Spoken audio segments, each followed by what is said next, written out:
Sheesh. All praise to the Most High. Jay Boasty. Man, tell all them rappers I heard what they drop, it ain't hard enough. If I do the features, I have enough rapper bodies to fill up a charter bus. You rocking up like some men, if we poke them, they dent. They is not hard as us. You can have all of that fame and all of that money, but when it come to this, just know that I run it. I'm sick of tired telling you, get you a pen, take some notes, what you better do. I'm sending verses like letters, I'm mailing you. Get on the track, you a pack, I'm inhaling you. You gon' compare me to Wayne, compare me to Ho, compare me to Ghost. I want all the smoke, don't care who you is. You say that you ill like he got a cold. I'm wiping his nose, they ask if I'm CHH. If so, I'm the greatest that they know. Line them up in a row, slam them down, domino. This is nothing like before. No disrespect to Lecrae and the Mineo, but this an undefeated flow. Cause all of y'all fearing me, none of y'all seeing me at this point. I guess I just say I'm a ghost.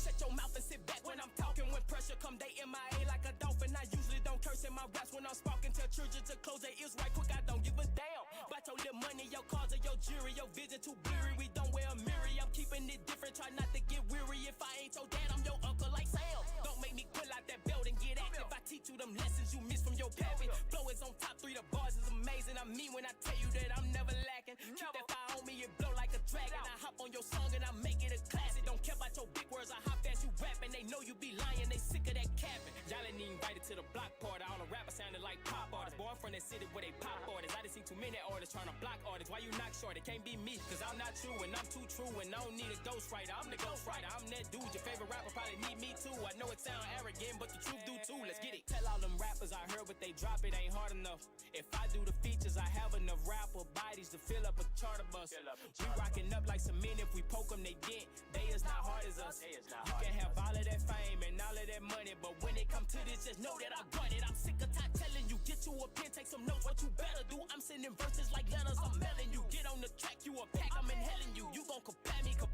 Pop, compare me to Cole, compare me to Kendrick, and make sure they know I want all the smoke. I want all the smoke. I want all the smoke.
switching up the lifestyle. 91 mic now, time to go on when the first ring, yeah. Meantime, we gon' bring the king down. I'ma give him food for the soul, time to feast, yeah.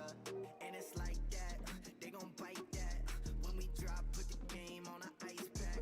Where's the home team? They on my back. When it's drop, put the game on the ice pack. That's the one. Hey, yeah. Heavy is the head that wear the crown. Yeah, yeah. Royalty is dripping off my gown. Yeah, yeah. Told my dogs to sick 'em this the pound. Yeah, yeah. Pulled up to your show and shut it down. Yeah, yeah. Ain't no rest that's given to the wicked, wicked. Yeah, I wonder if my ex is even drifting asleep. You would think my name is Sean, the way I stick with my sheep. Knew my worth in that text, that's why I came with the fee. Yeah, faithful never will work without the work. Yeah, yeah. I might do this here into the dirt. Yeah, yeah. Know some girls will probably twerk for merch. Yeah, yeah. Told her that the father made them perfect. I can't listen to my gut, that's gonna leave me dummy stuck. I ain't with the funny stuff. That little boy coming up. You keep doing what you want. Y'all little boys are sitting ducks. Drop the ball, I picked it up. Yeah. Whole team switching up the lifestyle. 91 mic now, time to go on when the first ring, yeah. Meantime, we gon' bring the king down. I'ma give him food for the soul, time to feast, yeah. And it's like that, they gon' bite that. When we drop, put the game on the ice pack. Where's the home team? They on my back. When it's drop, put the game on the ice pack. I'm so glad that I didn't peak in high school. Found my bag, finally in it, I brought the squad too. I got to. Never for the cameras or the accolades. Cut above the rest, like the barber when you catch a fade. Boot up, LMA, too tough, leather made. Pray I'm never led astray. That would be an SMH, tryna get the heaven's gates. Me, I gotta set the pace. I can't do no second place. I can't do no second, check it. I keep the ones who need to know, wanna need to know. Friends with cons at a cost, y'all are free to go. The competition looking 30,000 feet below.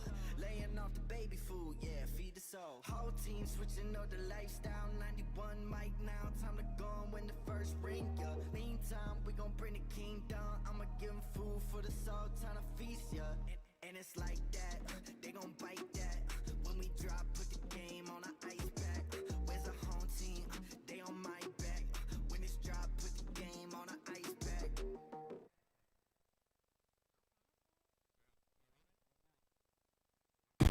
Yeah, it's about that time, you already know.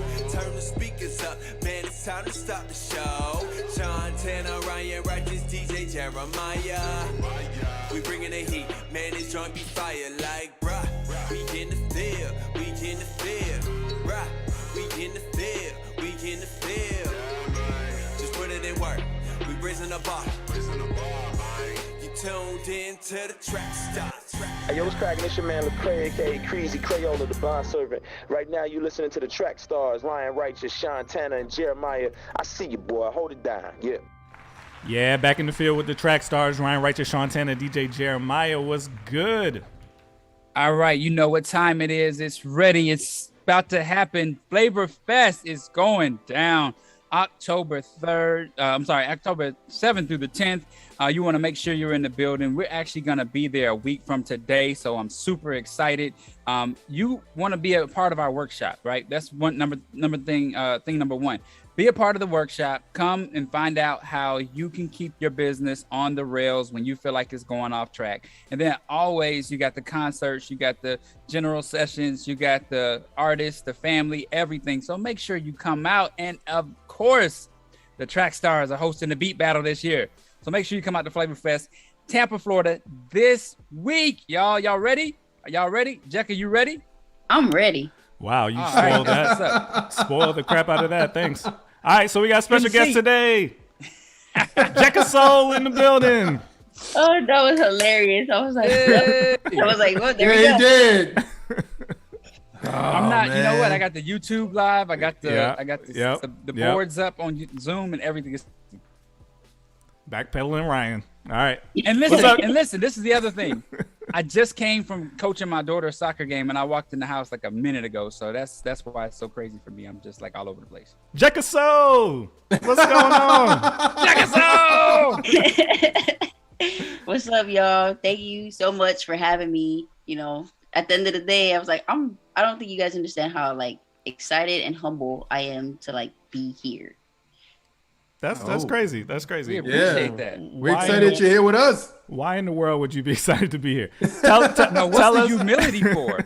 That's what I want to know. Literally, I was telling the guys like a little bit ago where it was like my first interaction with Trackstarz was when A3C happened. I think it was pre-COVID, so 2019. Oh, okay. So it was just like, that was like my first interaction.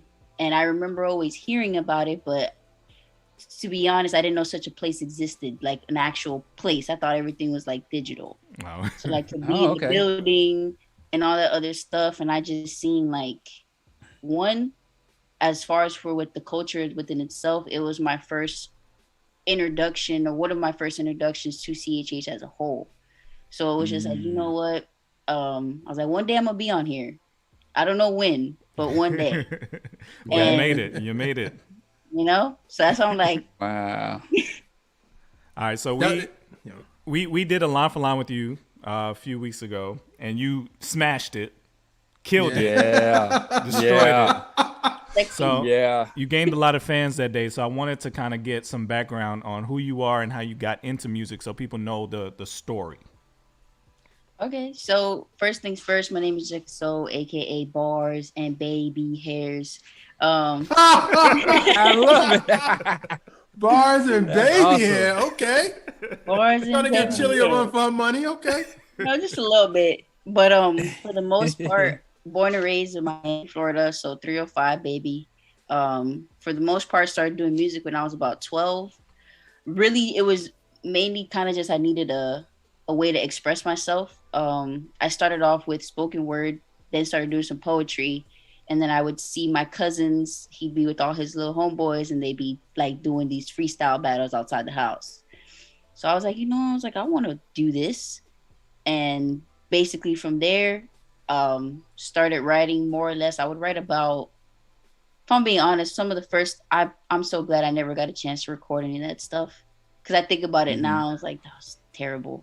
But I was 12 talking about having all these things. I didn't even have a license yet. I have a car, but I don't have a license yet. So it was, But I mean, for the most part, started when I was 12. I didn't start taking it seriously until I got a little bit older. I would say in 2017, mainly is when I started taking a little bit more serious. I came out with my first project. It's called Bear a New Name. And if anybody's had a chance to listen to that prior to listening to me now, it's a complete 180 in sound, delivery, everything of that matter. But it was most definitely one of my favorite projects to work on just because of how much time it took to actually put that project out. It took like 4 years before I actually got to record in a studio to do it.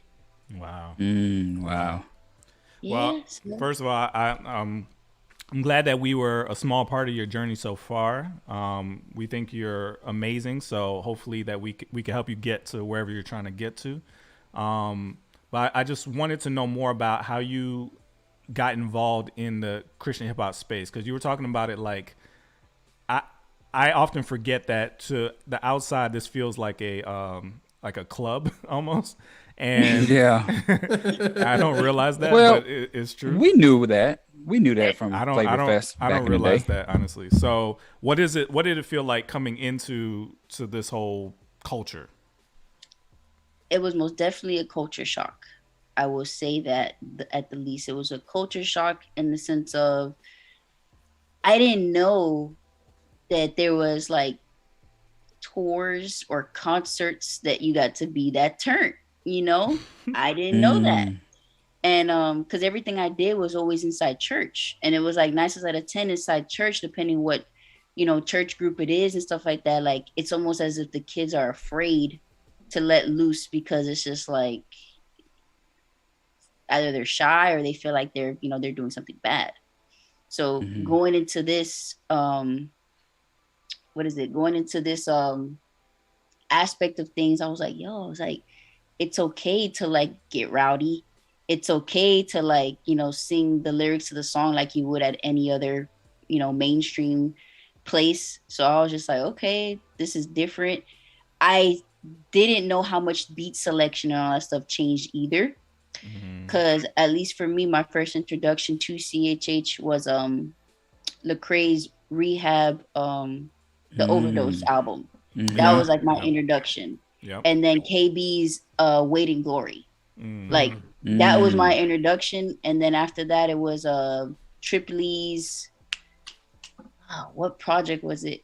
All I know is that when I started listening to it, everything was like super, as they would say, like super churchy, super Christian. Yeah. Where it was just like, it was very much evident you were talking about God because you heard Jesus every other 5 lines. So that's why I was just like going there. I was like, I literally looked around. I was like, are we still talking about God, right? Like, you know, I was like, we're still at that, like, you know, but that was like my introduction. And I was like, you know what? I was like, I literally had that religious aspect of it where it was just like, you had to say Jesus every 2-3 sentences to let people know exactly what you were talking about. But at the same time too, which is like, you know what? I'm glad to see that you can also do a different approach as well. That's really good to point out because I think we're on a knife's edge right now. Yeah. I think some of the things you're pointing out are good, but they can also be bad in a certain way. We want to get to the point where the music is just as good as what you can find out there and you don't have to feel uncomfortable like you're saying. But we don't want to go so far to where there's absolutely no difference, right? So it's like, how do you balance that? And I think that's where CHH is right now, is trying to figure out how to balance those two things. So it's interesting. You saw it right at that moment. That's exactly where we are right now. Oh yeah. That's why I was like, yo, I looked at all my friends too. They were like, it was funny because like they're my collective now. And it's just like, they would look at me and be like, Jekka, do you know anybody else? I'm like, I know some other people, you know. The first time I heard V Rose was off of Flame's album for Surrender. That was the first time I ever heard her. And I was like, they got women that can sing like this and this, that, and the third. It was like, it was an eye opener for me. I was like, okay. And then I found Angie Rose. It was just like, and then I met her in person too. Angie's actually from Florida as well. So like, I was just like, yo, okay, like. Yeah, I just want to point that out because I know Jeremiah wants to go, but let's just you know let's just point out how much heat is coming out of Florida. I just want to put that out there. There's a lot of heat coming out of Florida.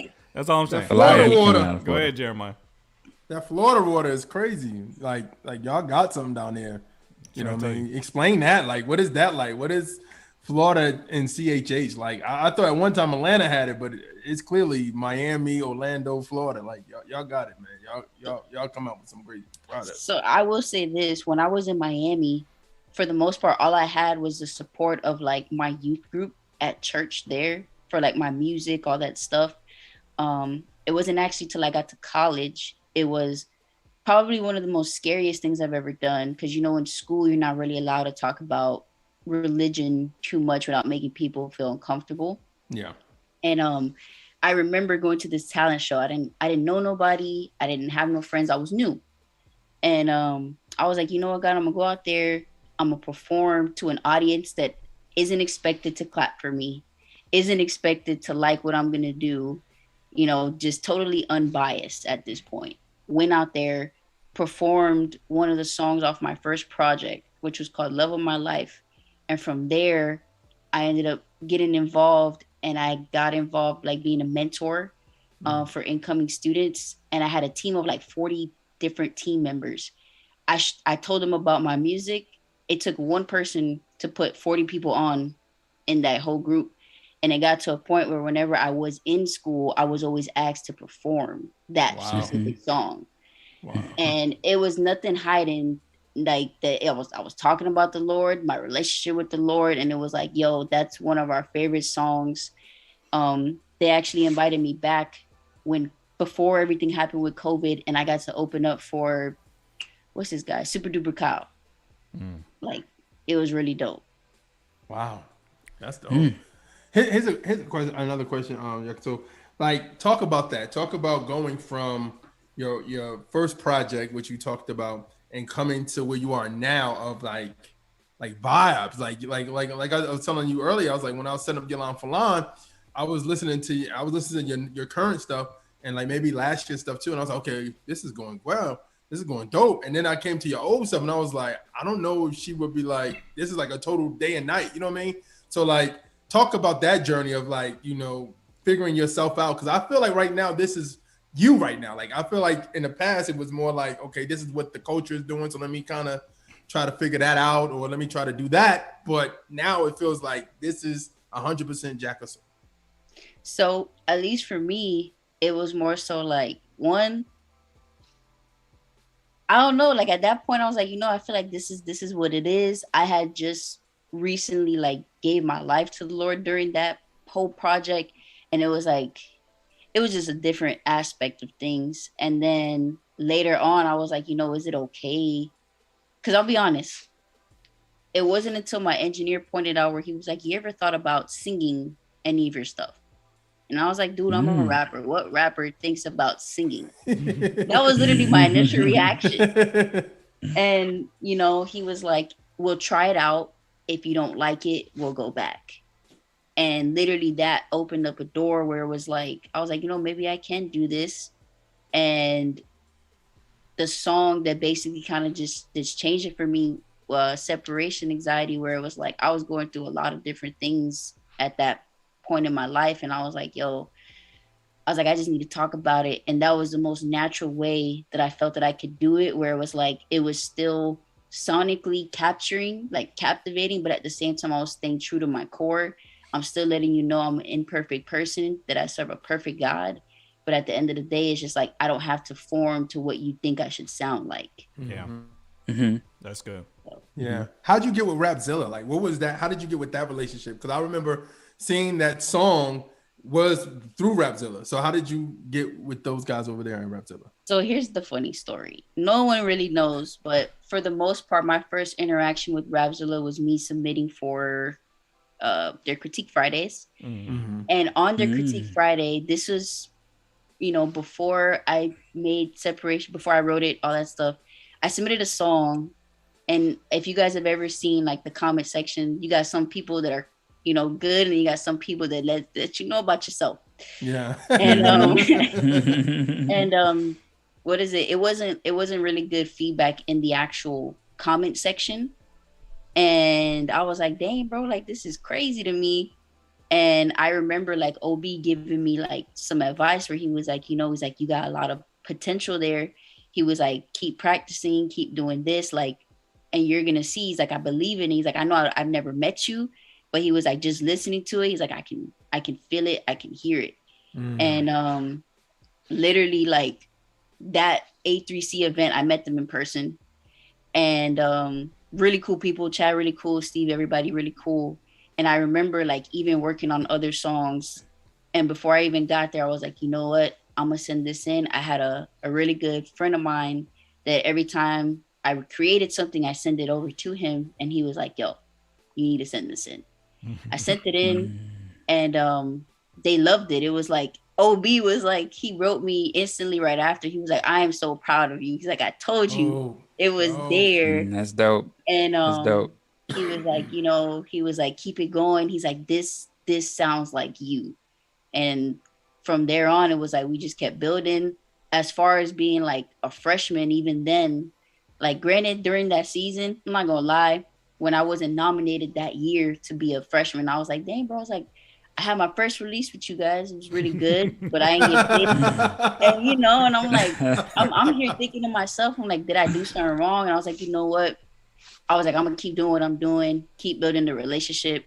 And when I got it this year, I didn't even know I got it. I had a bunch of people calling me, yo, Jekka, congratulations. I'm like, you know something I don't know, because I don't know what's going on. I said that I win some money. Let me check my account. And, you know, they were like with the freshman class, and then to be the only girl, like that was also another thing where I was like, yo, and just being able to be a part of even what we did different this year. You know, we were able to put together a showcase, and, you know, with the EP and everything that we did. So it was just like, it was really nice. And I knew that I was like, you know what, God, everything happened within his time, and I couldn't ask for it to be any better.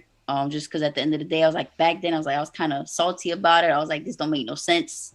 I got talent. I got it. Like, what's up? And that was God's way of like humbling me, let me know, like, if this all happens, it's not because of you, it's because I'm allowing it to happen. And it was a really good turn of events for me because it was like, for one, it's a lot of great people within this space that ultimately they just want community as well.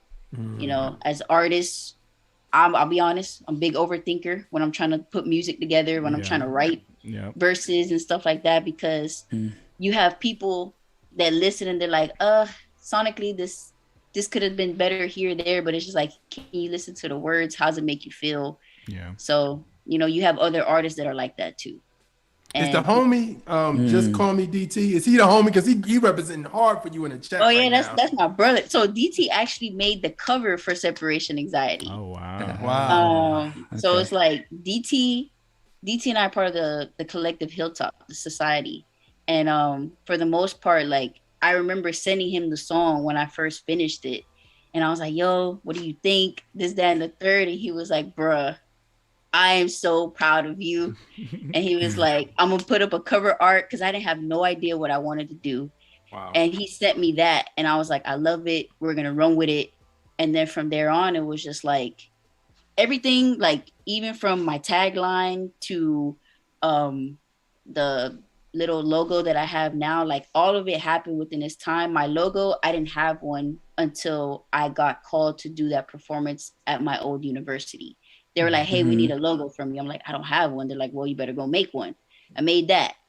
Then for the tagline and all the other stuff, I got that later. But it was like, if I didn't go through that, I wouldn't have had the logo. So when you do my cover art, everything kind of looks basic. And it was just like, just seeing how God put everything together. And even now, like, you know, so that's my dog right there, though. DT is my big brother right there, man. He'll let me know. He's actually my biggest critic. I'll send him some of my stuff and he'd be like, Jekka, this ain't it. That's like, good. You need that though. He's like, it's good, but gotta have that. This ain't it. Yeah, I was gonna ask you who your accountability partners were in the circle of influence, and you talked about it just a moment ago, but talk about like how important it is for you to, you know, be around those folks in this time and space where, you know, you got the buzz and everything is happening around you. How important is that for you to be surrounded by the people that support you the most? So for one, it's super important because it's just like, granted, it's a big group of us and I'm the only girl in our group. So it's like all my brothers, they make me feel like a star. And my biggest thing, whenever they tell me that, I'm like, together we are a constellation. And I'll tell that to anybody that comes up to me and is like, yo, like, you are a superstar. I'm like, I'm not a star by myself. And I think that's very important because they keep me grounded. You know, at the end of the day, it's like they realize that I am a human being. I'm not perfect. Because a lot of people get caught up in what you put out in your exterior. And it's like they don't really know what's going on the inside. For the most part, they keep me very grounded, especially being a woman in this realm of things, where it's like, I'm not going to say that I'm naive, but at the same time, I do like to give people the benefit of the doubt. So they don't let you date either? Huh? they don't let you date? I mean, for the most part, they do. But it's just a fact of like, you got to let other people know, like, hey, bro, like, we can be cool, but just know that's it. So, you know, but for the most part, like, they're very protective. You know, they're very humble too. So it's just like, they always remind me, like, to see the growth, to hear the growth. It's always a beautiful thing. And they, like I said, they're literally like, I look at them like, bro, like, you guys were with me when I was, what is it they used to tell me? They used to tell me like, Jekka, you have like these two different categories. Like, you have the youth group, Jekka, whereas like you can, you know, put all the songs together and the youth group go crazy. And then there is like, you got like just Jekka that's so diverse, where you can literally play it anywhere for the person who's not the average churchgoer, but they're like, yo, like, this sounds pretty dope. Let me go listen to the rest of her catalog. And then boom, you know. So Jekka's gonna be with us the whole show. Gonna get into some stuff today, so let's get into it. You in the field with the Trackstarz. Ready. Ryan Righteous, Sean Tanner, DJ Jeremiah. Let's go. Hey guys, this is Miracle from Trackstarz. I wanted to make sure you guys know all about the official Trackstarz Universe. So if you'd like a free Trackstarz t-shirt, yes, as well as free merch, discounts, and exclusive content, and of course, direct access to your favorite radio host, then this is for you. Make sure you go to trackstarz.com/official. That's trackstarz.com/official.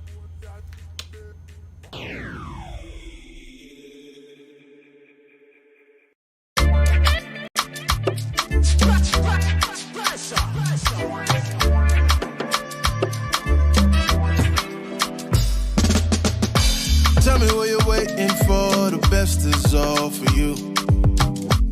I gotta pray some more since I come home to you. I had to line it up, and they say we should shine it up. But that's just how his timing was, and look at what we do. They cannot tell me nothing, baby, the way you walk, I love it. And if you take too long, I'm rushing. I come the way you are, just trust it. Then we gon' love forever, and we gon' ride this thing together. I got my mind on you whenever, I keep my eyes on you forever. Man, we got the kind of love that says for worse or better. And we got the kind of love that lasts the stormy weather. See my baby, they see us lately. Their hate don't faze me, 'cause you drive me crazy. Bet they won't be like you, I bet they won't chat like you, I bet they won't move like you, but can't shake a room like you. 'Cause you got a way to move my mood, I'm still in love when I'm with you. What if we get our names tattooed and show the world what we've been through? I wanna be where you like, kiss underneath the moonlight. The sun coming too bright, where in the sun we bloom right. Yeah, I wanna be where you be. This kind of love ain't in movies. Baby, the way you do me, you know that I love you. Man, we got the kind of love that says for worse or better. And we got the kind of love that lasts the stormy weather. See my baby, they see us lately. Their hate don't faze me, 'cause you drive me crazy. And we got the kind of love that says for worse or better. And we got the kind of love that lasts the stormy weather. See my baby, they see us lately. Their hate don't faze me, 'cause you drive me crazy, yeah.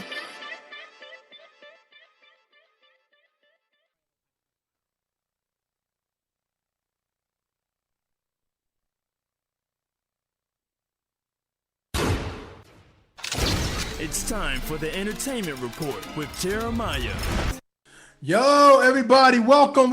It's Entertainment Report time. Let's get it going, man. So let's get this thing popping. So shout out to NXT Move, one of the newest Christian rap, brightest young labels. They got Coop, they got Christopher Sincere, they got Henretic. I don't know how to say my man's last name, so I'm gonna mess that up.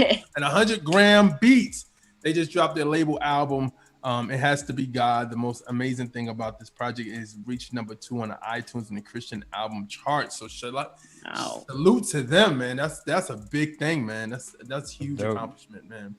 All right, man. Shepherd. I'm gonna say sorry to Shepherd. I should have reported this last week.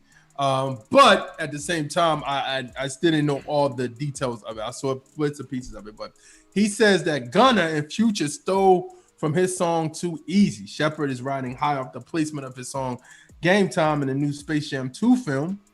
The song Game Time even got him signed a few years back.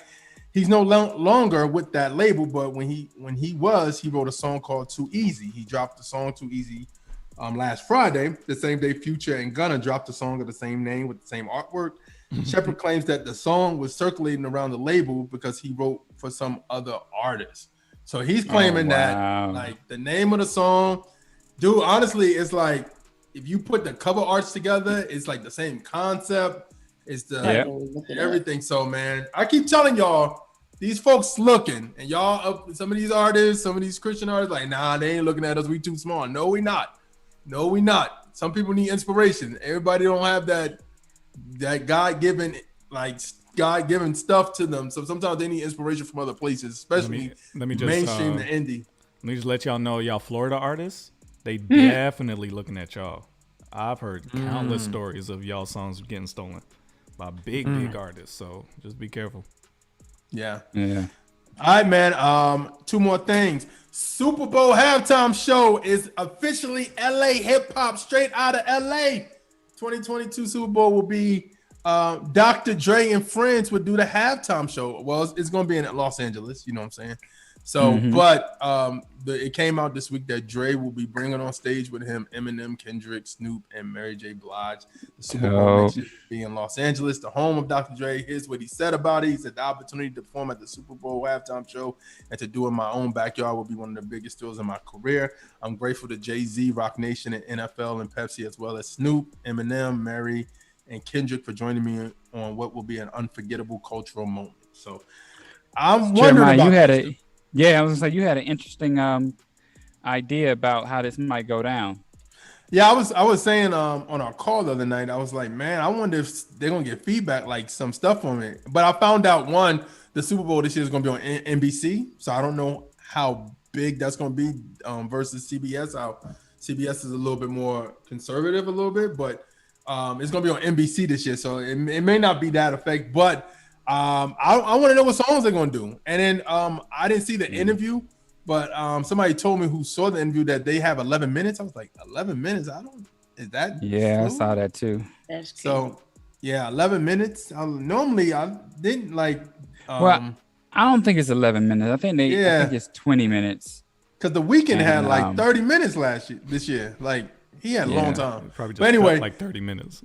Yeah, it did. But I'm just saying, like. I think that's a big thing for hip hop in general. Like if you a hip hop head, that's big because Super Bowl has never had like a total hip hop show. They've always had people come in and do rap parts or whatever, but it's never been like a full hip hop. And this is like a full hip hop halftime show. So it's a good and bad. You know what I'm saying? The good part is the representation, but the bad is depending on the songs, because people gonna call up say, "Hey, my daughter, we watching the Super Bowl and Snoop just said something I didn't know." You know what I'm saying? Or Eminem said something I didn't know about. And they brought this girl out and she's shaking it. So it's like, yes. I'm pretty sure they already planning for that not to be an issue. Yeah. All right, man. One of the big things that went down last week that happened, and I'm gonna broadcast, is the Kingdom Choice Awards happened last week. You can go rewatch it. If people don't know what the Kingdom Choice Awards is, a big time award show that celebrates Christian hip hop, urban gospel artists as well, and it goes in New York all the time in New York City. This year, I believe they was at a church because of COVID. Shout out to Richie Righteous, and then they also they named next year they're going to be on Broadway in New York City. So shout out to them. So here's some winners. You know what I mean? I don't have all the winners, but I have some of the winners. So here's some of the winners. The Crew took home Radio Podcast Award of the Year. Celis Hamilton won Up Next Artist of the Year. Miles Minnick won Breakthrough Artist of the Year. No Big Deal won Male Rap Artist of the Year. KB won Rap Single of the Year and Hip Hop Album of the Year. Dayton won for Hip Hop Lyricist of the Year. Angie Rose won for Female Rap Artist of the Year. Zay Hill won from Urban Singer Award. Jordan Armstrong won for the Urban Gospel Single of the Year. Stephen Malcolm won for the Hip Hop Collaboration Single of the Year. And receiving the Kingdom Legacy Award was K-Drama. You know what I'm saying? So shout out to all the winners. It is up still. You can go watch it. You know what I'm saying? So I'm going to challenge everybody. I know this week, the BET Hip Hop Awards is going to be on this week. Check out. I never know when these award shows are coming. I used to watch all of these shows, and they were like the Emmys was like last. I'm like, what? I don't hear. They don't even hit my radar anymore. It's crazy. Yeah. I think when you get busy and stuff, you be like, oh. And then I think honestly too, sometimes when you hear the nominees, and the sad part is the nominees don't even show up to some of these award shows. So it's like, if you see somebody in the audience, that means they won, basically. Yeah. You know what's interesting? When we first heard about the nominees, we made a prediction and we were pretty spot on for a lot of them. Yeah. Yeah, it was. So, but I'll say this. What I was going to say is the Kingdom Choice Awards. They have they had a live link that you could watch it, and you can go and watch it. The rebroadcast. You know what I'm saying? So, and it actually has some good people on there doing their thing. And then also they had for all the OGs on the live right now, they had Corey Red and Precise killing it. They did their thing. And then they had K Drama. He did the Air Jordan joint and he went crazy. You know what I'm saying? And Brinson was on there as well. So go check that out, man. It's a very good show. They have the pre-show. Everything is together. I know it's going to say 5 hours, but it was the pre-show as well as some other stuff a part of it, some ciphers. So yeah, man, go check that joint out, man. Kingdom Choice Awards, man. Shout out to them. All right, comment section. Andy Mineo, Neverland 2, Ruslan, Love What You Do, NXT Move, It Has to Be God, Trey Guy, Hear My Song, Roy Tosh, We Still Believe, The Truth, Lemonade single, Stephen Malcolm and KB, On Point single, Byron Jawan, Slade single, Star Ringo Smoke single, Jay Fish, Stir Up the Pot single. And then also, man, if you listen for some, you want some good Christian rap, gospel rap, some good Christian hip hop music to listen to, and need a playlist, we got you. The Milk playlist. Go check that out. And for our Christian R&B fans out there, go check out our Feel Good playlist as well. All right, Jackie, you want to push anything right now? I mean, for the most part, if you haven't already, go listen to that. I just dropped something new this past month. It's called 225. It's a nice, feel good R&B track. Very nostalgic. If anybody, grew up in the era where they were still wearing jumpsuits and bucket hats and all that good stuff. No, we didn't, but thank you for trying. Honestly, it's a hot record. It is. It's been on our playlist for a couple weeks now, and it's a hot record. So yeah, that was literally one of. I think that's probably the most funnest. What is it? Funnest records I made in a minute. And I know funnest is not a word. So everybody that's want to come for me in the comment section, just funnest is cool. We can make up words on Trackstarz. You in the field. For me personally, the 225, and basically it's engineered by my best friend and then produced by Scooty Wop himself. So for the most part, it's a little vibe. I can tell you that much. It's a vibe. I have a lot of fun making that song. Dope. Awesome. All right, well, let's get back into it. You in the field with the Trackstarz, Ryan Righteous, Sean Tanner, DJ Jeremiah. Let's go. Yo, what's good? This is Mike Sarge from Trackstarz, and if you're a music artist and you haven't already signed up for Nectar distribution, honestly, I don't know what you're doing. So let me tell you about it. You get unlimited uploads of your music throughout the year. You also keep 100% of the rights. You get to use our one-of-a-kind single maximizer tool, in which not only do we push your music to the streaming sites like Spotify, Google Play, and Tidal, but we also push it to music blogs so you can get more eyes on your music. And the best part about it is, it's only $19.99. No, not a month, but a year. Again, what are you doing? I don't know what you're doing with your life. Go ahead and sign up today for Nectar distribution at nectardistro.com, and we'll see you inside.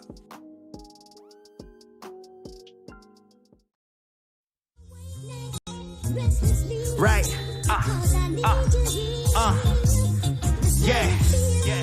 Feel me? Right. Shamir, what up? What's good? Trying to tell him, yo. Look. Remember when I couldn't see straight? When Satan opened the briefcase, the day was sweeter than cheesecake. I had to fasten my seatbelt and hit the e-brakes. I wrote this down and spit it to Jesus. He had the stink face. Intercessory prayers until my knees break. Cause the reaper ready to meet you. I'm screaming, please wait. I heard they putting money on your head, and his goons and street sweepers ready to enter the sweepstakes. He thought he was the man with them heavy knots. Right. Swore he was like Betty Crock whipping Ready Rock. Right. I wanna swing a machete, drop his hand inside of that smelly pot, putting that venom out like he Eddie Brock. Yeah. He can't see what I'm saying, no, guess he Fetty Rock. Rather share peanut butter jelly with a deadly eye. That sails a trail of the hell, you don't accept your pot. Your flesh will rot from the flames and they don't never stop. No. And now I'm seeking for a place that's holy, so I could call upon the Lord, like please just save my homies. Pull them from the flames that's burning way below. I'm desperate calling on the Lord, like please just save my bro. She's sipping on that liquor till it kill her liver. Deep in depression, I'm like, Lord, can you just save my sister? I'm in the gap, I'm trying to take a stand. This is in the session, Lord, can you just save my fans? Yeah, I used to make that kill music. Lil homie don't rap, but with a jackhammer, he making drill music. These rap cats make poppin' pills music, but in front of the judge, it's just entertainment. It's not for real music. The Lord said bring something real to it. He sent this Holy Spirit to clean it up and put a seal to it. Where I live, they acting real ruthless. Ladder clips like they real Rufus. Yeah, kiss the forehead of your pretty moms. It get really gritty. The principalities that roam inside my city strong. He weighed on the digi scale, caught a shell, woke up and around getting tortured by the Digimon. You trying to stretch your pockets and fill it with extra profit. I try to warn them, but at home they don't respect the profit. And I was pressed to stop it and put them in check. Tell them how the wages of sin is death. You got direct deposit, no. And now I'm seeking for a place that's holy, so I could call upon the Lord, like please just save my homies. Pulling from the flames that's burning way below. I'm desperate calling on the Lord, like please just save my bros. She's sipping on that liquor till it kill her liver. Deep in depression, I'm like, Lord, can you just save my sister? I'm in the gap, I'm trying to take a stand. This is in the session, Lord, can you just save my fans? Yeah.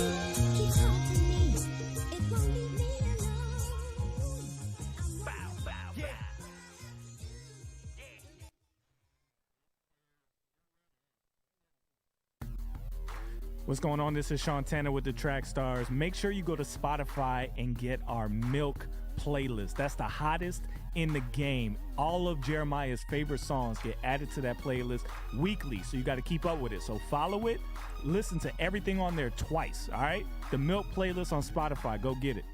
What's up? It's your boy Scott Free, repping the City Takers movement, and you in the field with the Trackstarz.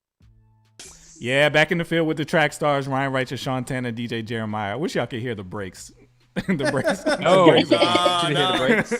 We're losing. The breaks get us in trouble. Get you in trouble, sir. Go ahead and do your thing. Nah, the breaks get us in trouble. Y'all. Yep. Back in the field with the Trackstarz, and this is sponsored by Nectar Distribution. Make sure you go to nectardistro.com today. Sign up for Nectar. You want to be a part of an outlet that allows you to deliver to over 200 plus places? Yes, you do. All right, make sure. Go to nectardistro.com today. Sign up. Yep. Okay, so apparently R. Kelly got convicted of doing all the stuff that we all knew he did for the last 25 years. Yeah. So now what happened was I saw this post on Instagram. I think it was from Ricky Smiley Morning Show.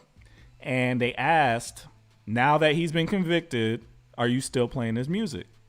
And everybody in the comments was, yep, still playing it. Don't care, blah, blah, blah. Can you separate the person from the music? Are you able to still listen to R. Kelly record knowing that he raped children? I just want to put it plainly. He raped children. Can you listen to his music still? What do you think, Ryan? So let me ask you this question. I was the first person to say that I can separate the man from the music and I can stop listening to the music. Like the stuff like You Remind Me of My Jeep and Bump and Grind and stuff like that. But what about I Believe I Can Fly and the song he did with Kurt Franklin and, Mary J. Blige and Bono? Like, can you still listen to the stuff that's not so, out there? Because like you said, it reminds you of the fact that he's making this music. It's a playlist for whatever he goes home and violates with these young women. And it's also supporting the habit. It's also supporting the lifestyle. So you do look at it like, man, it's hard, right? But you can't deny his artistry was talented. You can't deny he made good songs. I wonder how many wedding parties are going to stop using Step in the Name of Love. Like it's hard to fathom it, but you want to, because you want to be a decent person and you want to support these young ladies who are now being, vindicated for all the wrong things that were done to them. You want to support them by saying, I'm turning off the music and I'm not supporting this guy anymore. But I think there's going to be challenges and I think it's going to take some time. I don't know if in our generation, we've ever had to cancel somebody out like this. Like this is a big cancel for us. And can we do it? Will we do it? Do we want to do it? Is all the questions that I think are still looming out there. Jeremiah, are you listening? Does that sound like a yes or no? What you got? Interesting. Yeah. I agree with Cool the Lover is saying. If you're gonna stop listening to R. Kelly, keep that same energy with other artists. Because you found out, man. Bro, I don't listen to other artists, so that's cool. I mean, if you found out stuff about certain artists, bro, including Christian hip hop artists. Same thing. That's cool. Marvin Gaye. Some comes out about Marvin Gaye. We're gonna have a problem. I know something about Marvin Gaye too. So we leave it alone. Don't want to know. I'll tell you during a break. But I find out in heaven. No, let me find out. No, wait till you do the break. So when you hear what's going on, you realize what's going on.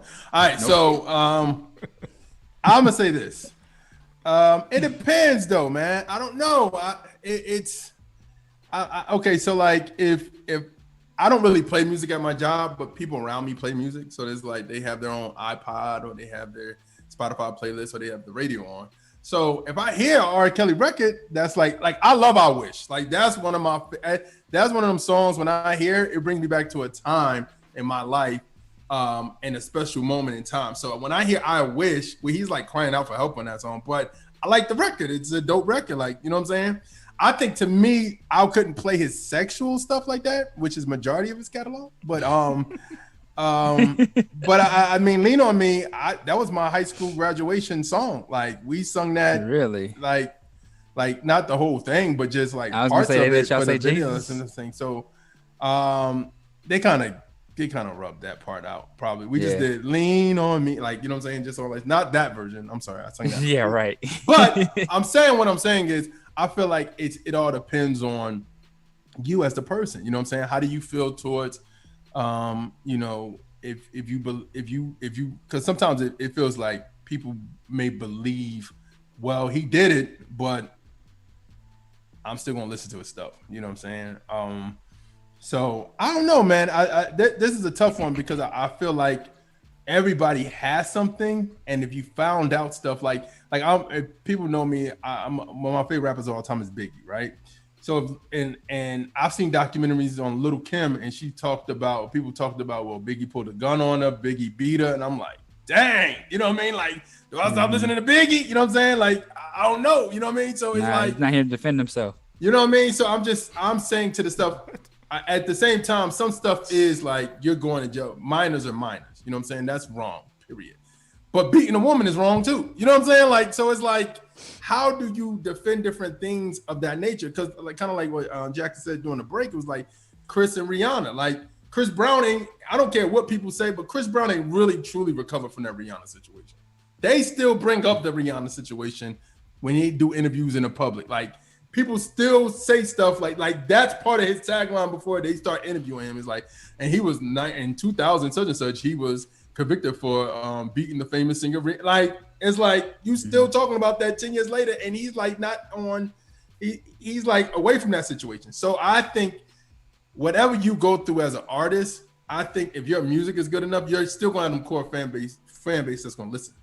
But overall, I think at the same time, some people may fall away from you and be like, okay, I'm good. You know what I mean? So I don't know. I mean, I think about Cosby Show. Like, I'll still watch the Cosby Show. I think the Cosby Show is amazing. It's one of the amazing shows that ever came on for Black sitcoms. But at the same time, for somebody else, they can say, I can't support Bill Cosby. You know what I'm saying? So it's just a lot, bro. It's a lot. It's a hard thought. Jack, I believe you're pretty young, but does R. Kelly is even on your radar? Like, what do you think about what happened with him? So for the most part, I think, what was it? I think one of the first songs I ever heard from him was You Save Me. Where basically like he was talking about like with cancer and all these different things, and it was just like it was like a whole like thing that I saw at school. Like there was my cousins, they used to do like dance, so they did like a little dance show, and they did it to that song, and I was like, okay. I was like, I really like this song. Who does this song? And then I Believe I Can Fly. And then this is gonna sound really bad because even though I got a super baby face, I'm not that much of a baby. But I think my favorite project from him was The Chocolate Factory. And being was just like it had like a lot of like good beats in there. But I mean, for the most part, I'll be honest, I haven't listened to an R. Kelly song in I don't know how many years, just because it was just like if my dad wasn't playing it, I wasn't playing it, you know? So that's really what it was. It was more so like my dad, I listened to this because of the music that my dad would be listening to, or like if they had like parties and stuff like that. You know, granted, I didn't know what half these songs meant. Now that I'm older, you know, I'm like, you know, probably at this age, I shouldn't have heard that song or should have known what this song was like. But I mean, for the most part, I don't go and look for R. Kelly's music. But now finding about everything that did happen, and then the whole thing with the Aaliyah situation, I was like, wow, so this is crazy to me because it's so many things that I didn't know about. And it's just like, it comes back to that thing when my mom would always tell me, like, you have to be careful, like, you know, what it is you allow yourself to listen to, even like at a young age where it may seem harmless. It's just like, you're not old enough to understand what they're talking about. And now that I'm older, I'm like, yeah, I wouldn't play this around my kid. Like, there's a lot of things I wouldn't do if I had a kid. But I mean, for the most part, it's just like, I don't go actively searching for it. But like what Ryan was saying is like, when you go to a wedding, you're bound to hear a Step in the Name of Love, you know. But it's cool though, because you can change it with the electric slide, Cupid Shuffle, you know, interchange with those. We know stuff about like, those people too, though. Yeah. I was like, you know what? It's okay. I don't know about that, but I know that would be very hard to come away from, because at the wedding, that's the song you always go for. It's like, everybody go do the electric slide or the Cupid Shuffle, whatever. But I feel like in a way, it's like we're all human, and I'm not saying what he did was right. It was very wrong, and he deserves everything that's coming to him. But at the same time, it's just like, when something's a part of you, it's kind of hard to kill it. It's going to take some time. So it's just like, if you grew up listening to these songs and, you know, now you're learning about all these things, it's like, yeah, I know they did wrong, but it's just going to take me some time. And obviously, like, if that's something that you want to do, it has to be a personal choice. It can't be forced. It's like, oh, you listen to that person, oh, I can't be friends with you or whatever. Granted, I'm not going to say anything too much, but I know with the whole Chris Brown and Rihanna thing, I was a firm person that I was like, dang, that's really messed up what he did. But at least at that time, how old I was like, he put his hands on me. So why would that stop me from listening to it? But then as I got older, I was like, you know what if that was like my kid, or, you know, this, that, and the third. But I also feel like it depends on where you're at in your mindset, the maturity that's there. And then it's just like, understand not everybody's going to agree with you. So everybody has, like, you know, their freedom of speech for that reason. I would suggest, if this is a hard topic for anybody listening, do not get involved in Christian media. Don't get involved in radio. Don't get involved, because when you see how this sausage is made, we know way too much about people that we don't want to know. I'll just put it like that. And this is a constant thing. It's like, man, so-and-so is a popular artist in gospel or whatever, but you know a lot about their actual life, and you see people like praising them for how good they are, but then you're like, man, should it matter to me that I know that information? Is the end product all that matters, or is the process to the product matter?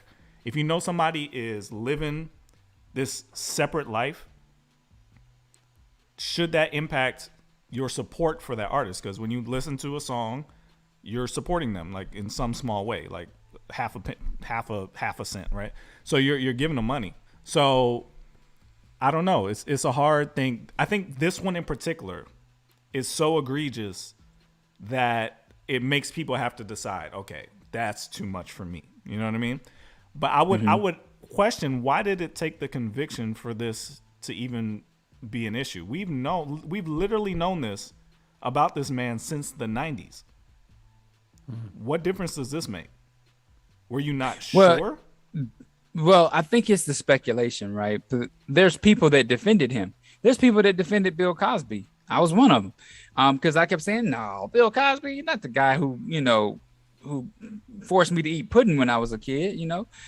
So you think about it and you're like, I gotta know everything is everything. You know, I gotta know that, you know, you gotta know that conviction is the number one thing that tells people there's no turning back.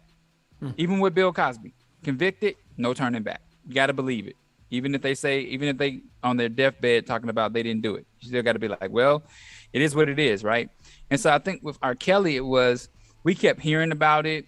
Of course, everybody knew about it with Aaliyah, because I don't think Aaliyah was, denying it at the time. But when you started hearing stuff like she was 15 years old and an assistant came on the bus and caught them having sex, it's like, dude, she's 15. What are you doing? And so I think it's like you kind of have to just be like, well, let's wait and see. Let's wait and see. Let's wait and see. And then at some point, wait and see becomes here it is. Okay, let me ask this way, Jeremiah. I'm gonna ask you: if we were living a crazy life on the outside of this show, right? And people come to us because we're a Christian show, talking about issues from a Christian perspective. Same exact show, but we were foul off the air. Would that matter to you? Would you come on the show, Jekasole, if you knew we were doing crazy stuff on the side? I think it all depends on how crazy y'all get. I think that's where that line comes from me, because I mean, for the most part, like I said, everybody has their separate life, and then just because we decided to live our life differently doesn't mean that we're perfect people. However, it doesn't make it right to keep making, the same mistakes if you're really trying to change. So it's just like, at that point, it just becomes, okay, like, what is it that you're doing to get out of this, process that you're so accustomed to being, this routine that you have? And if there's no real effective change there, then it just becomes a point for me where I'm like, yeah, I can't really be a part of this, because it's like, I'm trying to get over here and you want to stay over here. So, I don't think so. I think kind of what she said is real. Like I think people have to have the right to see what you're trying to do. So if you say, hey, Jeremiah, you need to stop doing XYZ, and like a month later I'm still doing XYZ, and you like, well, I can't be a part of this. You know what I'm saying? But I don't think. I think God uses imperfect people, though. You know what I'm saying? Like, I mean, it's a weird line. It depends on what you're doing. Like, that's the dependent thing. Yeah. If you're breaking a law, that's something different. That's something totally different. You know what I mean? Because we're putting R. Kelly up against somebody who is, lying. You know what I'm saying? Like, I mean, in God's eyes, it's the same. We talking about sin, but in the law of America, is like you're saying I'm not watching Trackstarz no more because Ryan is an habitual liar, and we're putting on the same line. We're putting that on the same line as R. Kelly molesting women or molesting young girls. That's two different things. You know what I'm saying? But at the same time, for somebody else, somebody could be like, no, they're the same. I'm good. I'm off Trackstarz. You know what I'm saying? So I'm not negating that. But I will say that if somebody had a problem, I can understand why they would start watching. You know what I mean? Because they felt like you live in a double life, especially if you're doing something that you're telling people on here not to do. Yeah, we have people who have talked about us on Twitter and Facebook, and we've had to block them because they don't think this show is appropriate. They think some of the artists that we represent are inappropriate, and why would you support that artist and stuff like that? And so, the same goes for you, Jeremiah. If you find out somebody is doing something crazy in CHH, are you taking them out the Milk playlist? Are you taking them out the lineup of the show? Like, what are you doing? Depends. Like I said, it depends on what I found out about somebody. That's honestly a great question, Ryan. Yeah, this applies to you, Jeremiah. If you watched the show from the very beginning, we had a little word pop in a song, and I was like, dang, Jeremiah, you don't screen these songs? And the question is, as Jeremiah the DJ, Jeremiah the DJ, what's his responsibility? If he knows that this not just they do something in the song, but if he knows this person is foul, should he blacklist them from the CHH club that we apparently have? Like, should we be gatekeeping harder to make sure that you guys don't get exposed to people who are foul? I think that's the question that's kind of been in the background for many years in CHH. Should we be kind of playing police Or should we just be like, hey, y'all want to act like that? Go ahead and go. I think there's a right time for it. You know, like something like Flavorfest. Flavorfest presents itself to have a conversation with brothers in Christ and be like, yo, bro, you good? Like, I saw you wilding on Twitter one day. You straight? Like, what do we need to talk about? Is there anything you want prayer for? Because you need that atmosphere. I think if you just slide in somebody's DM and you start correcting them, they may not receive it the same, because if they see you in person, they see your heart is really troubled by what they've done. They may be like, yeah, bro, like I got a loose tongue, man. I need some help. I need some prayer. You know, instead of trying to hide it. I mean, I almost got caught trying to book an artist for my church. And then my church was like, make sure this person has nothing going on. And then I'm scrolling through social media and I'm like, well, dang, okay, never mind. Take them out the lineup. No, but I mean, this is a current big issue. Some artists out there are wilding out. I'm just gonna put it out there. Y'all are wilding out. Okay. Now, the audience that listens to us, do you expect us, knowing that information, to protect you from those artists, no matter how big? Or is it, if the end result sounds Christian enough, is it okay? This is a very important question to answer that people like us have to think about constantly. What say you? So if we found out somebody who's on fire right now, I don't know. I'm just making this up. I don't know if this is somebody. I hope this is not nobody. If we found out somebody that's when they come up, they're killing the game right now. They're on our Milk playlist. They're on everybody else in the Christian hip hop playlist, and they are about to have a baby outside of wedlock, right? Do we just say we got to pull them? Jack was like, ooh. Nah. Or do okay? Let's go through. Let's. I'm not giving a real example. Okay, baby out of wedlock. Is that too far? Can we play that person? They cuss all the time when they get off the stage. Is that cool? They get drunk backstage. Is that cool? White person says the N-word. Is that cool? Well, wait. What if they're extremely prideful? Extremely prideful. Cheating on their wife. Is that cool? These are all real examples. I'm not making nothing up. Yeah, they are. What else? Like, you tell me, what should we be allowing in front of people as a platform? Let's have a meeting. Well, we're having a meeting right now with everybody. Y'all answer. I think the first thing you got to do is you got to check where their heart is. Is this something that they are blatantly doing wrong? Is it something that they've sought the Lord on and they're looking for help for? They need accountability partners. They need brothers in Christ to lift them up and pray with them. Like, is it something that they're just like, this is beyond my control, right? Because I had an artist come up to me one day and be like, yo, bro, I'm struggling with this. And I'm like, wow, bro, but let's pray right now. You know, let's try to see what we can do about that. And so I didn't look at that person like, I'm taking them out my playlist. You know, I didn't feel that way. I was just like, okay, yeah, because his heart was being shed. I mean, we're at a concert. I knew that one would be the one that was too far. I knew that one would be the one that got people like, they doing what? Two people said, one person said, I can tell y'all three have some things. We've seen some stuff. This is our 16th year being in this space. So you can't expect us to be blinded for 16 years. DT, you know if that artist was hot, you gonna let him say the N-word around you. Stop it, man. That white artist was hot. You know, if he's spitting on fire bars and y'all in the studio, Jack, y'all in the studio and he's spitting, y'all like, ooh, go. And he said the N-word, y'all gonna be like, what? Or y'all gonna be like, let me keep going. They not really a Christian. Is that cool? No, how would you constantly watching porn? Is that cool? And I'm not. And some of these are I'm struggling, and some of these are this is who I am.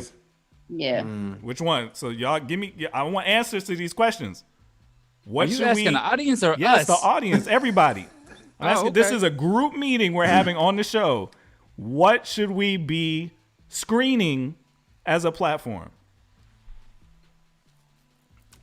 Tell me, please. So what happened if we get rid of all these people and then we become back in the day? How y'all felt about CHA? Yo, I'm gonna shoot the devil in the face. No, y'all was like, yo, this ain't ready no more.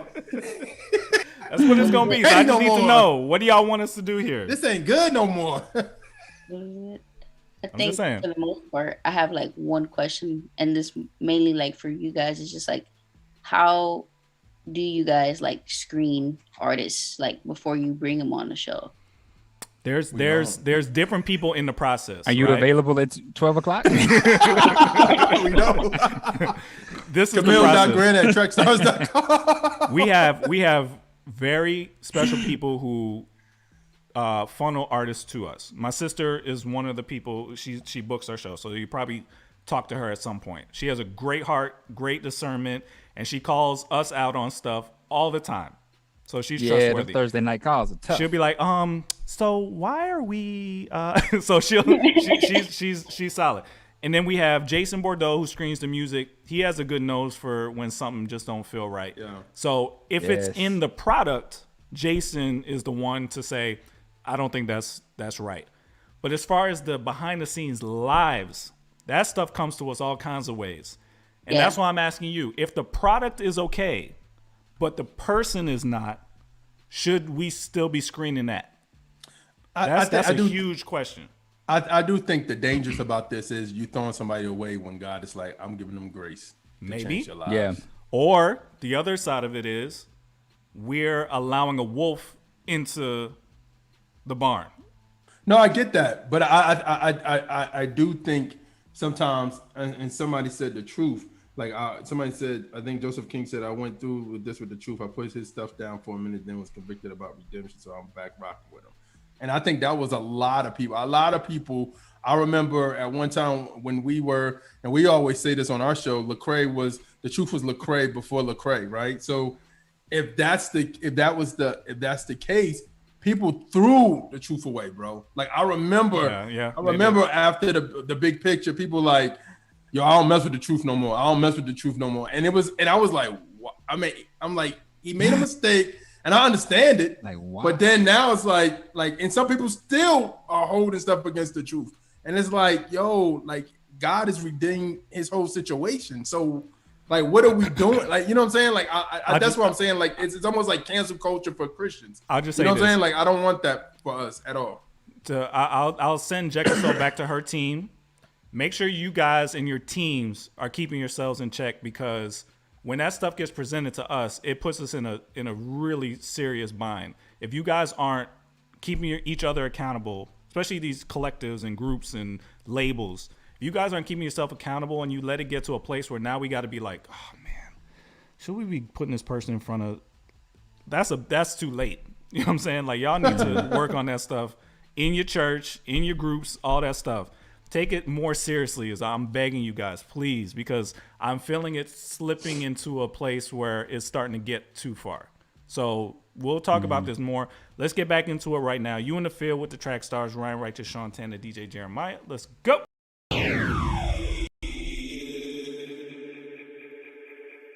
You are listening to the Track Stars with Sean Tanner, Ryan Righteous, and DJ Jeremiah. Right now, you're in the field with the Track Stars. Track Stars. Track Stars. Ryan Righteous. Sean Tanner. And DJ Jeremiah. Right now, you're listening to the Track Stars.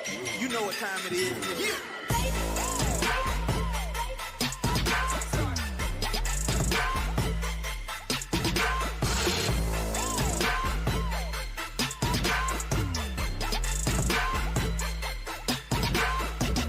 Hey yo, what's good? It's your boy Name Gate, you Trackstarz music artist, and you are in the field with the family Trackstarz Radio.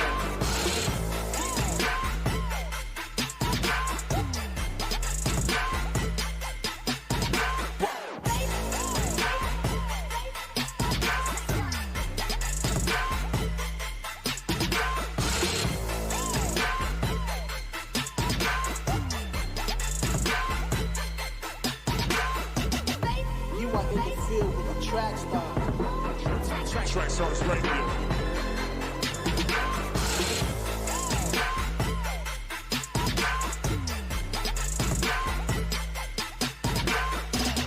We got it in the field. Trackstarz. Get it, got it, good.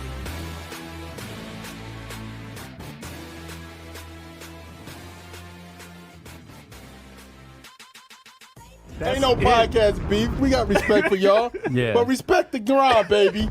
Respect the grind. I gotta get the flex bombs today. Respect the grind. It's your girl Angie Rose, and you're in the field with the Trackstarz. All right, back in the field with the Trackstarz. Ryan Righteous, Sean Tanner, DJ Jeremiah was good. All right, for all things Trackstarz, make sure you go to trackstarswithaz.com. Follow us on Instagram, like the Facebook page, subscribe to the YouTube channel, and download the app. Hey. I told y'all we're getting into it today. I warned Jekasole before we started. We're getting into it today. All right. Yeah. Real quick, those drops. If you're an artist out there, send us video drops. We're gonna try and transition from audio only drops to actual video drops. So Jekasole, if you get a chance, shoot us a video drop. All the artists out there listening, you know, you in the field with the Trackstarz, say your name and all that. Boom, easy. All right. So one controversial topic to the next. So Ryan is the one kind of brought this to us, and I experienced this as well at my job. They're starting to become COVID vaccine mandates. And this has sparked a lot of contention in the body, on our team, in society, in politics, everywhere.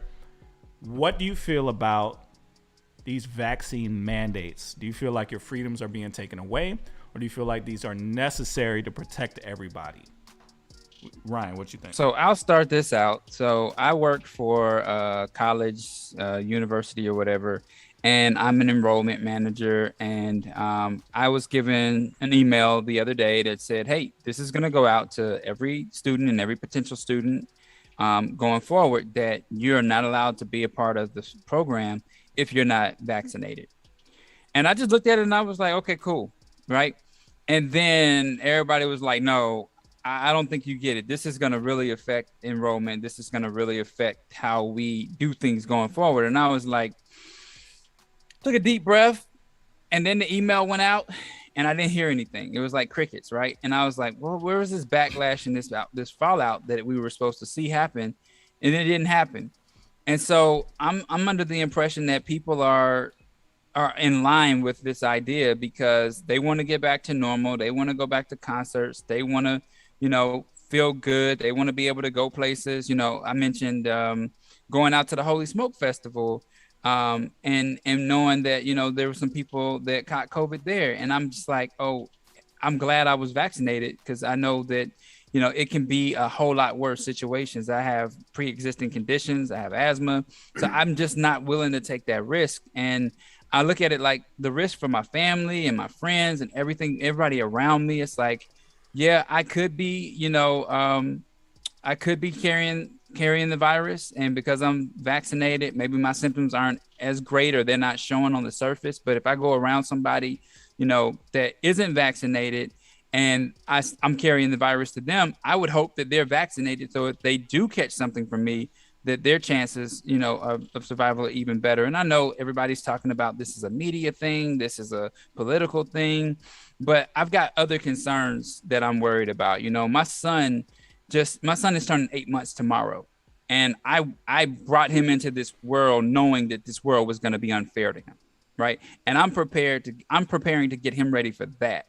So when I hear people, you know, making a big stance against the vaccine, is it because a certain president is in office now and that's where it's coming from? It was already in the works before the last president left. So I'm just kind of like at a place right now where I'm like, you know, I'm listening to everybody's points and I understand it and I'll take it in consideration. And it doesn't affect me one way or the other. I know that for sometimes my wife has been like, yo, if people aren't vaccinated, are they welcome in our house? And I'm like, I don't know. I mean, I don't want to ask people that question. I don't want to get into their business to know whether or not, you know, they're playing by the same rules that I'm playing by. So, you know, in my mind, I was thinking this was going to be cool. And my job was like, nah, this is going to be crazy. This is going to be a fallout. And I haven't heard a single word about it. So I think people are expecting it to be a whole lot worse than it actually is. Jeremiah? I'm in the middle. Honestly, I'm not pro or for. I just feel like mandates is going to I feel like it's the new thing now. It's like vaxism. You know what I'm saying? It's almost like not racism, but it's like vaxism. You know what I'm saying? Like if you like, I couldn't imagine me like if I met up with y'all. I love y'all to death. Like I really, you guys are like bros to me. I can never be like, if Sean is in need and he's not vaccinated, I'm not messing with Sean no more. I can't. That's just not my nature. I family members, like I'm vaccinated for some health reasons because I have asthma, but I can never do that to nobody. Like I get that you don't want to catch anything and you don't want to catch COVID or somebody not vaccinated. I get all that, but I can never turn my back on people that I've known for majority of my life or love for my life. I mean, this thing is breaking up families.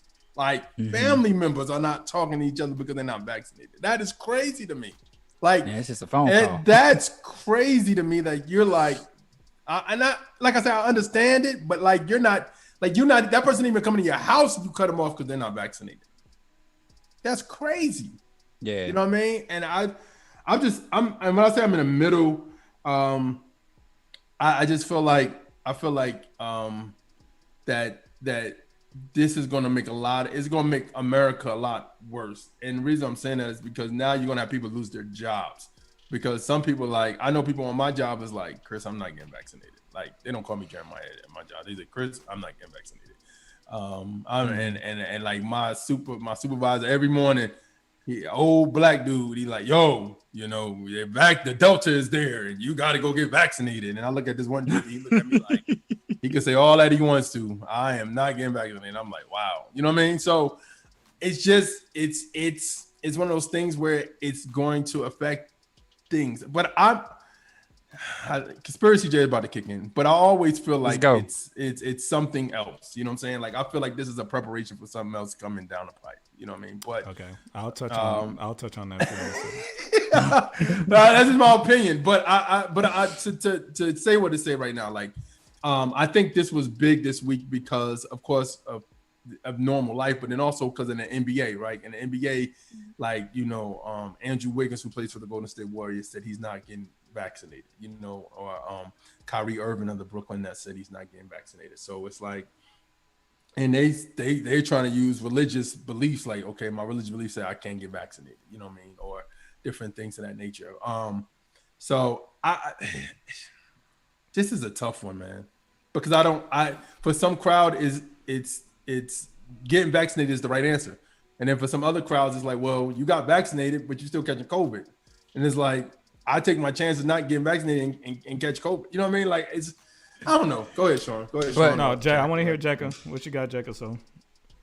So I'm most definitely in the middle as well, just because, like I said, I work for university as well, and for the most part, it's like they're not mandating us, which is a great thing because that was honestly one of my biggest fears because I was like, I don't want to be forced to get a shot.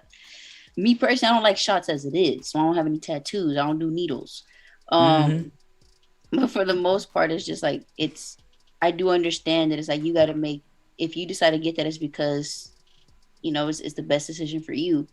Granted, it has crossed my mind in the sense of what it means for different people, for different health reasons and stuff like that. But I mean, me personally, like I'm not vaccinated. I ended up catching COVID last year around this time, but I didn't have any like symptoms. I was asymptomatic. However, like there were certain people in my family that they caught all the symptoms. But ever since then, it's like they've been good. But me personally, I'm just like, there's so many different things that I hear where I'm like, I don't know which shot is better than the other. You know, me personally, I feel like even though they said they've been working on it for all these years, it's like, I don't know that for sure. But at the same time, it's just like, if you got it, it's just like, I told you guys in one of the breaks, I was like, if this is what you feel that you got to do for yourself so that you can, you know, be able to maintain your responsibilities, whether that if you're the only provider in your family, you know, you got to think about it that way. It's just like, it takes too much energy to think about what everybody else thinks. You got to think about what's best for you and the people that you love. But I don't agree that, you know, it is the thing that it's like certain people won't hang out with certain people because it's just like, oh, bro, you're not this, then yeah, I can't mess with you. Don't call me, don't text me until you get this done. But it's like, I respect it. I don't think it's right, but I'll respect your wishes. Okay. All right. So I'll wrap this up because we don't have a lot of time left. But my goal in everything is to just make sure everybody understands everybody else. Okay.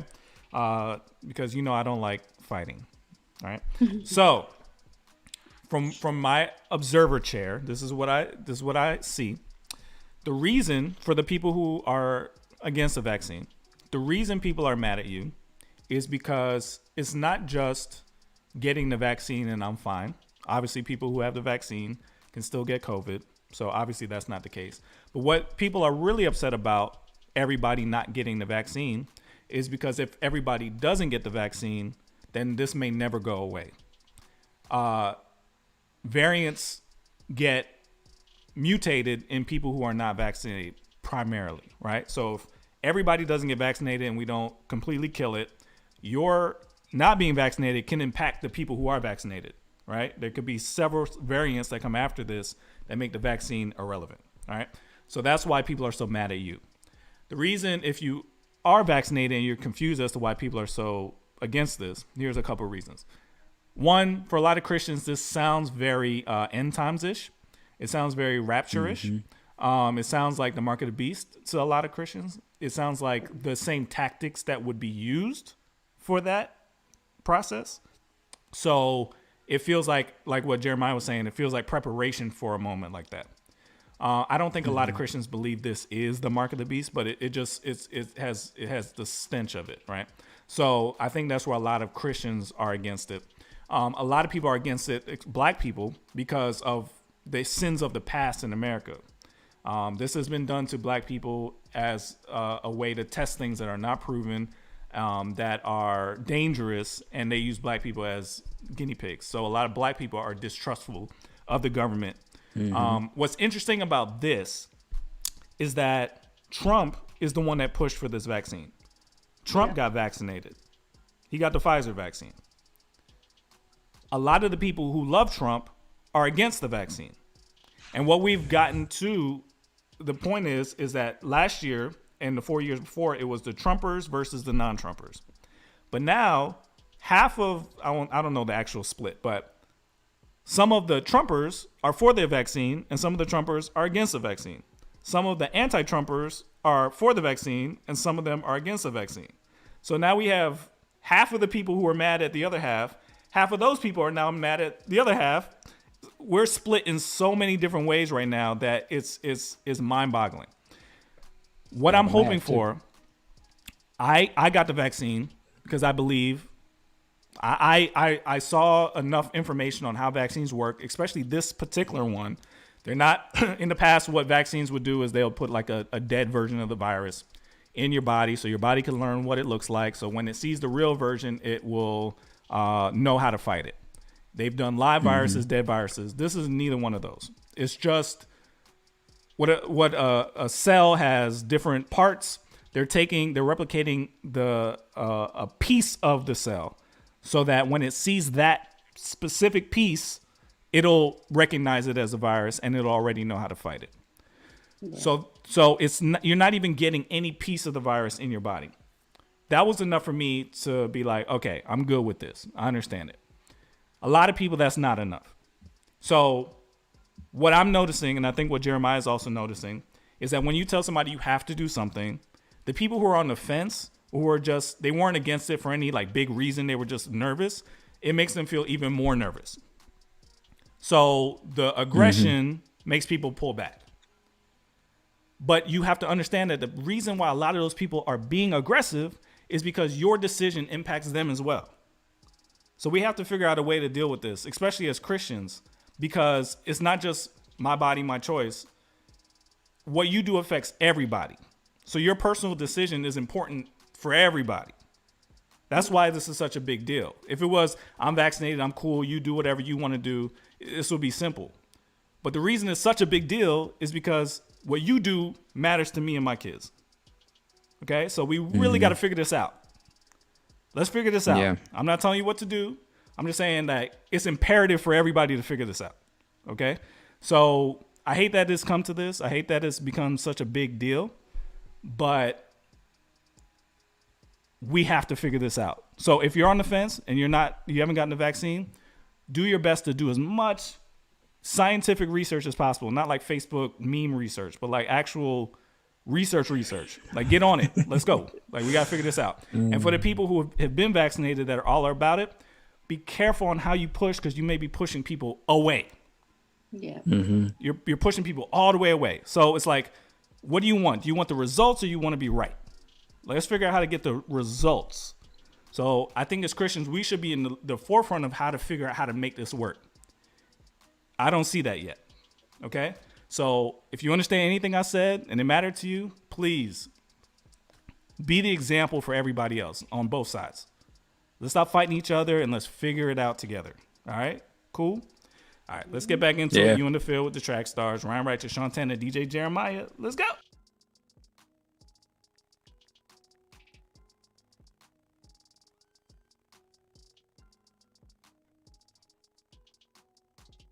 You in the field with the track stars, running with the track stars. Tracking with the track stars. In the Trackstarz Universe. Ooh, ooh, ooh. Stay on track with us. Y'all know what time it is. Ryan Righteous, DJ Jeremiah, Sean Tanner. Time it is. Y'all know what time it is. It's the field, boys. You in the field, boy. It's the field, boys. You in the field, boy. You tuned in and locked. Trackstarz. We beating on your block. Trackstarz, yeah. I'm repping the most high king like mama, I made it. Trackstarz bringing the real, you love it or hate it. Line for line with the kingdom, the secular faded. What's happening? This your man Brinson, God Chasers Entertainment. Buckle your seat belts for line. Vote Christian though. Yeah. Hey, back in the field with the track stars, Ryan Righteous, Sean Tanner, DJ Jeremiah. What's good? All right. This segment is sponsored by Nectar Distribution. Nectar is your opportunity to go out there and get your music funneled out to the marketplace. Also, make sure you check out the Single Maximizer. Single Maximizer is a Trackstarz original. It's an opportunity for you to go fill out one form, push a button, and it goes out to thousands of outlets. So make sure you go check out the Single Maximizer and nectardistro.com today. All right. Hey, for everybody out there, we talked to Jacka before she came on the show.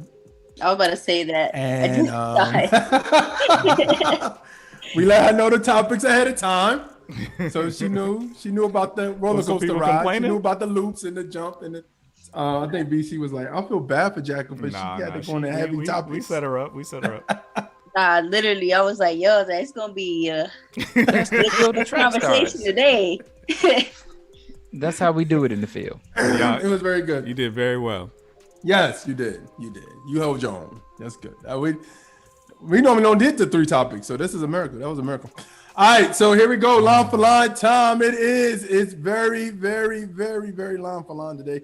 Andy Mineo is back on the boat with us. I guess. Yeah. I remember back in the day, we kind of Andy wasn't really feeling line for line, and then recently we met with Andy, and he was like, "Yeah, it's cool. Go do it." I was like, oh, "Okay."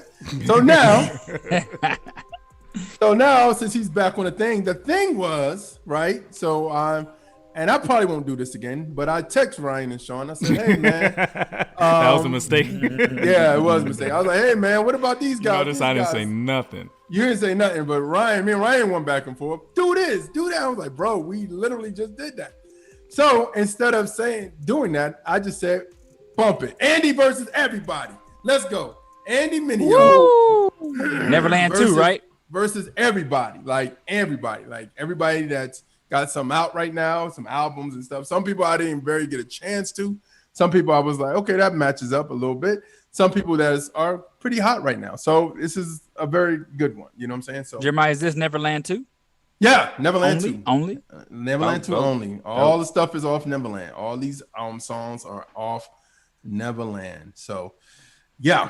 Yeah, so let's do this.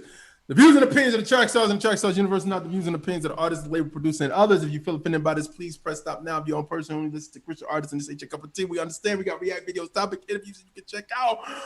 We're not copying any of the other formats. We've been doing this since the 2000. Andy is not the Christian version, and none of these folks are just a bit, y'all. All right, here we go. We're going to start off with the baby Blind.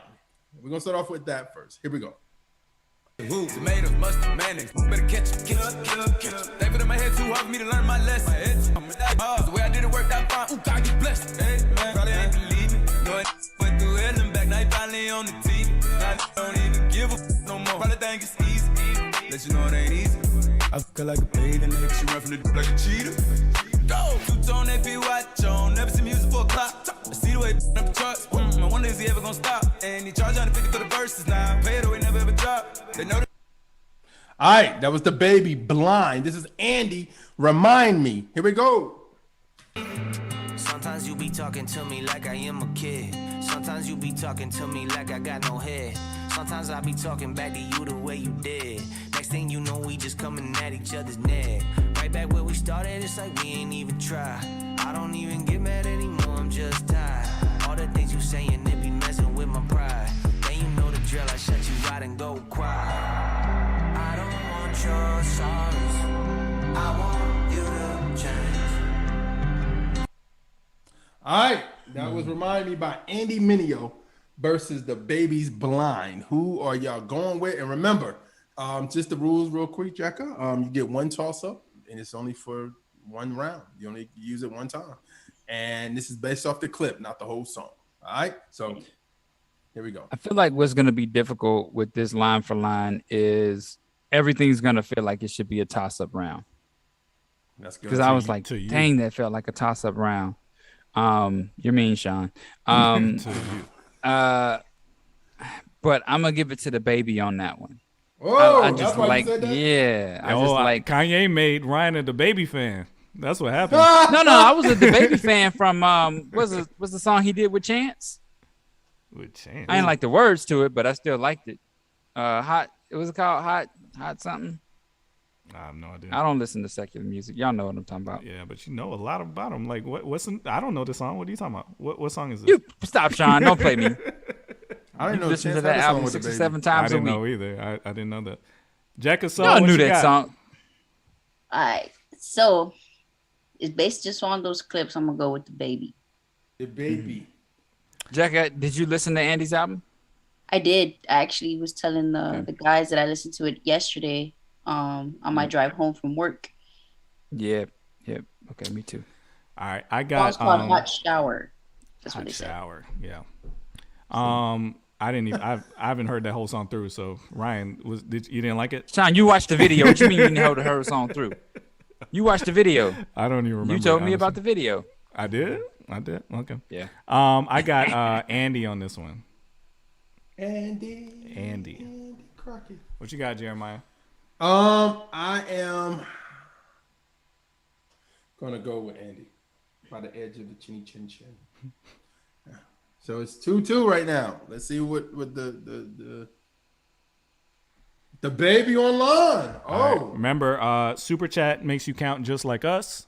So if you want to count as a whole person, not a piece of another group of people, you could do a Super Chat. You don't want to be in a group like everybody else? Then you do that. All right, so that is round one. So that is everybody got one. All right. So here we go. We're gonna start off with Andy this time. This is Been About It. Here we go. I'm a young man, getting what I came for. Cause I work hard, I got everything I prayed for. Money came fast, so now I take my day slow. Me and Craig, just like MJG and A-Ball. Talk that talk. I just bought her flowers on a weekday. Baby, why would I cheat? You my cheat day. You a treat, that's right. You a snack. Fighting with your jeans, cause you got it like that. Well, okay, tell me what y'all fake. Mad about the date, now I'm great. Cause I remember when I ain't have a way on a date. Only had enough to pay for me. All right, that was Been About It by Andy Mineo. This is Megan Thee Stallion, Captain Hook. It's a problem, nobody solve it. You can keep hating up poppin' regardless. He wanna feel it like Megan Thee Stallion. Don't want your nigga cause I want his daddy. I like to switch up my style every week. I gotta switch up my hair every day. I ain't no hope, but I do be on going. I promise my niggas gon' love me the same. I'm a hot girl, don't try it at home. I wear the shit that be showing my thong. I like to drink and I like to have sex. Hop the news that's cutting the checks. Dance on the now you been served. I like a dick with a little bit of curve. Hit this poop with an uppercut. Call that Captain Hook. Ayy, I go shopping. Want it, then I cop it. Ayy, yeah, bitches popping. I do what they copy. Ayy, look, he's. All right, that's one of the hottest rap females in the game. Yeah, I know what you're talking about. Megan Thee Stallion, Captain Hook versus Been About It by Andy Mineo. Who y'all going with? Jeremiah, I know you're trying to make a point, but you're going to make my editing impossible this week. That was the clean version. I don't understand. Nah, I can't play that on the radio. I can't play that on Christian radio, gospel radio stations. They don't want to hear her say, You can't play line for line on the radio, brother. I don't even know why you try. I send it every week. The whole purpose of the thing you shouldn't be able to play on the radio. Oh, DJ Deuce said, man. We've only been banned from one radio station with line for line, so I keep pushing it. I'm gonna go Andy on that, of course. Of course. Oh, because you hate Meg. Of course. Gotcha. Jekka. You don't like Meg either. I don't. All right, so I'm gonna go with Andy because I personally really like that song off the project. Is this the song that got the album delayed? Because I did hear a little Beastie Boys. Yeah, it was. Yeah, it was. Okay. I'm gonna toss it. I'm gonna use my toss right here. Yep. Why? I thought you was anti-Meg. I am. Why did you vote for Andy? I think it's a toss. Dang, babe. You gotta give it to Meg? Okay. Wow. Maya's in the building. Andy online. Yeah. Okay, so what's that? I had a toss. Jekka, you said Andy? Yep. Okay, so that's Andy. Yeah, so that's Andy online. It's tied up 1-1. It's tied 1-1. And it's going to get even hotter. All right, here we go. We're going to start off with Jack. Already best friends. Here we go. Ooh. She brought a buddy in. What you studying? Education. That's where the money is. You think you funny, huh? Yeah, I know funny is. So what about you? Her friend replied, I don't go to school. Okay, what you do? I'm a dancer. And quick question, are you a Cancer? I said, nah, where you dance at? She said, Blue Flame, this be jam-packed. I said, facts, so where y'all mans at? They said, what's that? Smiled at each other and they both laughed. I don't need a man, she my other half. We got some. All right, here we go. I do not break out the checkbooks. They don't stop. All right, Jack Harlow, already best friends. This is Andy Mineo's Priorities. Here we go. No. That's not it. It's supposed to be Not Gonna Do. That's Not Gonna Do. I'm sorry. I read it wrong. My bad. I'm sorry. Especially I know I'm in a terrible mood. Then they go and tell the news I'm a terrible dude. Nah, here's what we start throwing my feelings in the timeline. Then be mad cause somebody getting shine. Better back it up like Juvie in the 9-9. Now here's what we spend the rent money on brand new J's. Go and take a loan from the SBA just for the trip down to Miami-Dade. Like, wait, hold up, wonder if they ever gonna change. Grow up, I put a gold record in a frame. So what? Security. All right, that was Not Gonna Do. My back. I saw something at the. It's messed up. It was late. All right, so Andy's Not Gonna Do versus Jack Harlow's Already Best Friends. Who y'all got? Ryan. Andy. Jekka. So this is a toss for me. I like both songs. Yeah, I heard the when I said Jack. Yeah, she was like crap. I got Andy. on that one. I like that song. Jeremiah. Ooh, that's a hard one. I don't want to toss. Andy got a super chat. Andy. Thank y'all for spending y'all money with us. We appreciate that. That was Joseph Solomon on that song too, right? Yeah. Well, I'm going with Andy as well. So that's 4-zip right now. That's it. Unless some super chats come in, that's Andy's round. Yeah, it is. All right, we're gonna give it up because it looks like it's on Andy online anyway. So, all right, that was Andy Mineo. He put up another one. It's 2, 1, going into the round 4. So, all right. So, round 4, we start off with Andy Mineo this time. Priorities. Here we go. This is I'm being bored, always feeling like my day a little too short. I still be ballin' when I go show up at the court, but now I be getting 2 games instead of like 4. Tell me what's important. I've been thinking about the people that I call my core friend. I had a guy that I call my best friend my whole life. When my mama died, he ain't even slide. I just realized you can measure love by the time. Now I gotta focus on mine. I don't hate him, I just gotta reprioritize him. I don't got no time for nothing if it's one-sided. I don't need no one, don't even wanna take. They don't wanna make no deposit. I don't need no one who always wanna drink, but they don't. All right, that was Andy Mineo Priorities. This is J. Cole Interlude. Here we go. And in peace, but me, best beware the others is deep. Undercovers creep, this southern heat make them bearable. Summer just last week, seen your mama weep, crying cause she don't want to bury your brother. The blood leaks while the EMTs gotta carry her baby like surrogate mothers. Whoa. Thank God we survived around with a terrorist. Suffered though traumatized, wouldn't trade it for nothing through hard times. It was there I discovered a hustle and making the best out of struggle. I kept grinding to the step, but level respect mine. Gotta stay out of trouble, cause Tech 9's like the air I rebuttals. Cold world, knowing what it is. All right, that was J. Cole Interlude versus Priorities by Andy Mineo. Who y'all going with? Ryan. A lot of Cole fans in the I'm gonna go J. Cole on that. Oh wow. Jekasole. I'm gonna go J. Cole. G. Cole. Okay. Yeah, I got J. Cole on that. Oh wow. Well, I'm going with Andy. See, I just don't be believing you sometimes, man. I like that already. No way. Lachey say Andy too. No way. You think that?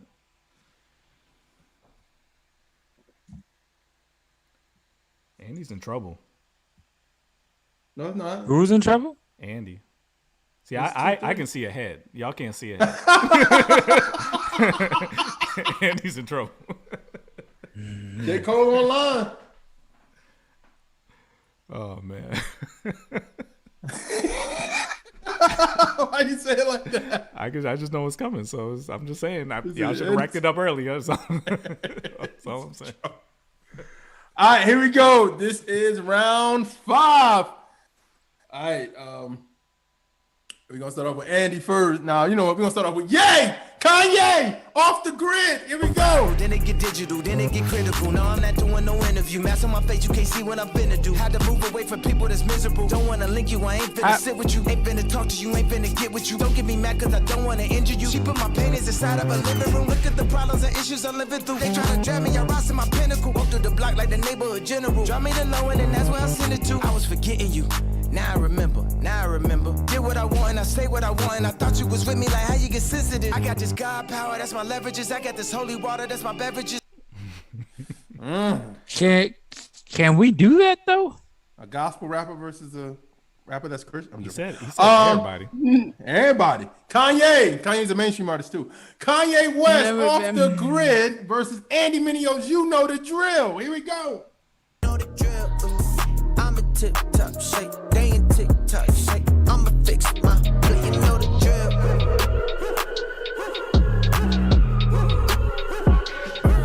Back at him with another one. God made me, I'm a one-on-one. Out in Cali on a one-on-one. But New York is where I'm coming from. 100 grand, that's a honey bun. Me and words going dumb and dumb. Big league things, bubble gum. Get it jumping like it's double dutch. Bought some things you can't afford. Now you got a lot to maintain. I know pride in this. All right, that was Andy Mineo's You Know the Drill versus Kanye's Off the Grid. Jay, stop it. Who y'all got? Somebody said Kanye from the jump. Jesus. Kanye. Oh, jeez. I like Off the Grid. That's like one of my favorite joints off that album. All right, Jekka. So I'm gonna go with Andy. I actually really like that song off his project. Okay. I'm gonna have to go Kanye. I'm sorry. I have to go Kanye. I'm going with Andy. 2-2. No, it's up to y'all. 2-3. Oh yeah, Kanye already got one. Ooh. Somebody gave y'all him better bust out the wallet.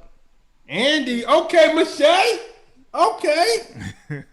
Okay, Mache. All right, so it's tied up for real now. It's up to the universe. Well, the universe was Jesus. Ouch. What we got? What's the score? Call it. What y'all got? What y'all got? It's 3-3. It's tied. Kanye online. Oh. Oh, wow. Wow. Okay, I told y'all. I just tried to warn y'all. Wait, what was number 5? Torres. I don't know. What did he say? I don't know what he said. I'm sure it's Andy because he was like, I ain't never voting for Oh, him. Andy is his choice. Oh, so it's a wash. It's tied again. Okay. All right, that's a wash. Oh, wow. Wow, round 6. That man said, I'm not going to let this man take this today. Not the L. Here we go. All right, here we go. Who y'all want to go first? Who y'all want to go first for this last round? Before we go to Facebook. The mainstream. Mainstream, here we go. You asked Drake, what's next? Here we go. Yeah, I got one lawyer, got one in that day, it's the only two, man. How many times have I told you the truth, man? How many nights I've been woke, swerving them potholes, not trying to fuck up the wheels or fuck up the deals. I'm posted in Stockholm, it's me, the Owls, and the twins, it's only the real. I'm moving way too humble, Weezy and handed it off, I still got no fumbles. I'm on a hot 100, numero uno, this one ain't come with a bundle. I'm in the win, $1 million in chocolate chips, and that's just how my cookie crumble. I put a skirt on a whip and a crown on a 6, but there's no need to dress up the numbers, ayy. The comments is hilarious. Drake, what's next? This is Andy. It could be worse. Here we go. Gym, just opened up again, Reza, he loaded me up with 2 plates. Then I went home, baby, she made me a meal. She loaded me up with 2 plates. Jump on a whip, registered that in GA. I had to go get me new plates. I just bought a crib, had to move out of New York. I'm really enjoying the space. Jump on the stick, pray that I don't gotta use it, but I got it there just in case. You know what it is. People be talking online, but never say that to my face. Look at my wrist, ain't nothing on it just yet. Everything got its time and its place. If they throw a fit, when you tell them no, that's how you know they ain't respect you off risk. Man, it's a trip. But hey. All right. It could be worse. Drake, what's next? Who y'all got? This is what you wanted, Ryan. This is what the argument was last night. This is what you wanted. Andy. Oh, Andy. Okay. Jekka. Oh, somebody said Drake. Get paid for Drake. All right. So Drake's actually one of my favorite artists. So that's why when the song came on, like, damn, it's about to be hard. I don't know what song they're gonna put against it, but for the most part, I really do like that song from Drake. But at the same time, he's not really saying too much. At the same time, though, Andy has that substance. So I am gonna go ahead and still go with Drake, but Andy does have the substance. I just want to make that clear because I'm reading the comments. They're like, be unbiased. I'm like, this is very unbiased, y'all. Just letting y'all know that. They want you to go up against Drake next. Jekka, did you like Donda or Certified Lover Boy better? Which one did you like better? So I'm not gonna lie, it took me a minute to warm up to CLB, and the same thing with Donda. It took me like 3 days to finish it. That was just because it was a lot. The songs was long in that junk, but I will have CLB as my most preferred project to listen to, and the only reason for that being is because a lot of the songs on Donda, I only like a few of them. All right, so it's on me. Who'd you vote for again? She said Andy. You said Andy. You said Drake. You said Drake. Okay. You said Drizzy. To me, this is Andy's best song on the album, and I like how he snuck on the what's it called? What was the one that he snuck on there at the end to make sure that joint went coming in hot? I love that. I love that he snuck that on there. That's very intelligent. But I think this is the best song on the album. So I'm gonna go Andy on this one. Jeremiah. I'm going with Drake. Okay. I like the song. I do like. It could be worse, but that what's next when it hit, I was like, that was on. And this that's last, what I think. That's last album. No, that was on the Scary Hours EP joint. Like he had like 2 songs. No, he had 3. He had a joint with that song by itself. One with you should have took some Rick from Ross. CLB, to be fair, man. And then the song with Lil Baby. Yeah. What's Next should have been on CLB. But it was. That was a banger. Should have picked something from CLB. Because then it would have been clear who won this thing. No, but What's Next came out this year. But still, man, project versus project. What was better, CLB or Neverland 2 to you? Neverland 2. I said Donda. Neverland 2. CLB. Neverland 2 was a beautiful, beautiful project. Yeah. All right, so it's tied up here. What y'all got? It's up to you guys. It's not tied up here. It's like 5-3. No, between us. What are you talking about? Between us four is tied, right? Me and Ryan got Andy. You two got Drake. Yeah, but online people have been paying that Lucchini. So what is it? So it is 6-3. For who? And the winner is Andy Mineo won that round. Ooh, there we go. And he wins the battle 3-2. Wow. That was close, guys. Sean was wrong. I wasn't wrong. I said he was in trouble. He was definitely in trouble. That last one was scary. That last one was, though. We do not play to play now, Blessing Report. If you want your what we do now is if you want your count like our account instead of being with the crowd, you gotta pay to vote. So it's not pay to play, it's pay to vote. It is what it is. All right, so again, this is kind of our album review for Andy Neverland 2. Thought it was really good. I think the single of singles is It Could Be Worse. I think it is. That's the gem off the project. But Ben About It is too. Him and Lecrae does some good work on that song. Yeah, but I know that's the one that's probably gonna be the single. But to me, this It Could Be Worse is the highlight to me. I mean, I'm coming in hot is the real single. If you care about, I think it's up there with that one. I think I like that one out of all of the songs. That's just me. It's just me. DT, don't do that, man. Don't do that. Don't do that, man. What y'all think? Overall thoughts on Neverland 2? I enjoyed the project. It was dope. Yeah, it was good. It was really good. I mean, I enjoyed. I like what he the transparency of his heart. Yeah. Where he is in life right now. I was saying, the first project I ever heard from Andy Mineo was Uncomfortable, and that was back in 2015. Ooh. And my favorite song off that project was Hear My Heart. And I remember crying listening to that song just because, the transparency that he had. And then with Neverland 2, I was like, let me listen. And it was kind of like that same feel where it was like, dang, like, it has substance. You're telling me about your life. I feel like I know more about you as opposed to what objects or material things you have, your accolades and stuff like that. It's like you're letting me know about your life.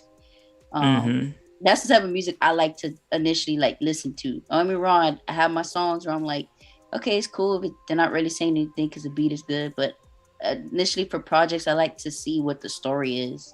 And Andy most definitely executed that very well.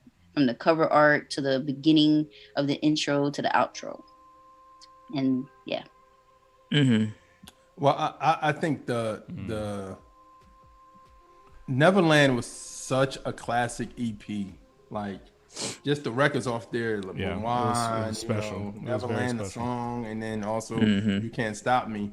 I think Andy really did well on this project. I think the project is a very good album.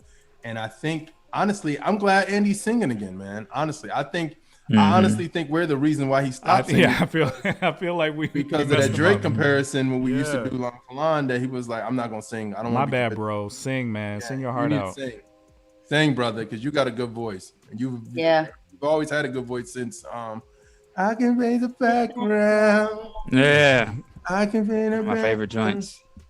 So, yeah, man. So B Plus wants to know what your favorite song is, though. I like You Know the Drill. I like that record a lot, and I like Been About It. I like that. I like both of those joints. Those joints go. But I also like some of the Salmon songs too. He had another song on there I can't remember. Favorite. Oh, my favorite. I would say Been About It. Been About It is my favorite. Jekka, favorite. I think it's Working on It. Like it's. Let me see if that's what it is. Hold on. I think that's the song that I like. Yeah, Working on It.